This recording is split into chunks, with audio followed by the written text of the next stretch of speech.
Hello प्यारे साथियों, आप सभी का स्वागत है कहानियों का ढाबा चैनल पर। दोस्तों, आज की कहानी का शीर्षक है एहसान। प्यारे साथियों, एक बार की बात है, एक बहेलिया था। एक बार जंगल में उसने चिड़िया फंसाने के लिए अपना जाल फैलाया। थोड़ी देर बाद ही एक उकाब नाम का पक्षी उसके जाल में फंस गया। वह उसे घर लाया और पंखों को काट दिया। अब उकाब उड़ नहीं सकता था, बस उछल उछल कर घर के आसपास घूमता रहता। उस बहेलिये के घर के पास ही एक शिकारी भी रहता था। उकाब की यह हालत देखकर उससे सहन नहीं हुआ। वह बहेलिये के पास गया और कहा, मित्र, जहां तक मुझे मालूम है तुम्हारे पास एक उकाब है जिसके तुमने पंख काट दिए हैं। उकाब तो शिकारी पक्षी है, छोटे छोटे जानवर खाकर अपना भरण पोषण करता है। इसके लिए उसका उड़ना जरूरी है, मगर उसके पंख काटकर तुमने उसे अपंग बना दिया। फिर भी क्या तुम उसे मुझे बेच दोगे?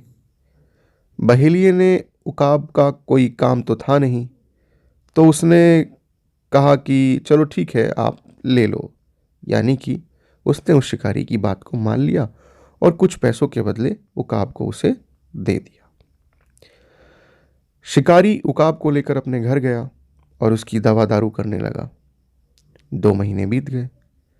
अब उकाब के नए पंख निकल आए। वह पहले जैसे बड़े थे और अब वह उड़ सकता था। जब शिकारी को यह बात समझ में आ गई तो उसने उकाब को खुले आकाश में छोड़ दिया। उकाब ऊंचे आकाश में उड़ गया।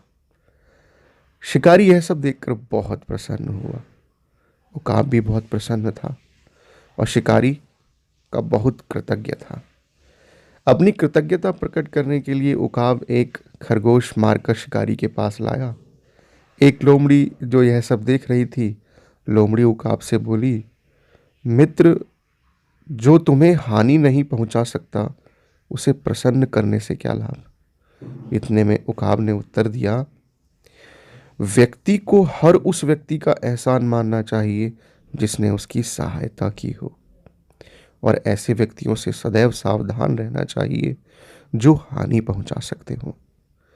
तो प्यारे साथियों, इस कहानी से हमें शिक्षा मिलती है कि व्यक्ति को सदा सहायता करने वाले लोगों का कृतज्ञ रहना चाहिए। तो दोस्तों, इस कहानी में इतना ही। मिलते हैं एक और नई कहानी के साथ। तब तक आप हमारे चैनल को सब्सक्राइब कीजिए, वीडियोस को लाइक और शेयर कीजिए। हम आपके लिए ऐसी ही शानदार कहानियाँ लाते रहेंगे। धन्यवाद।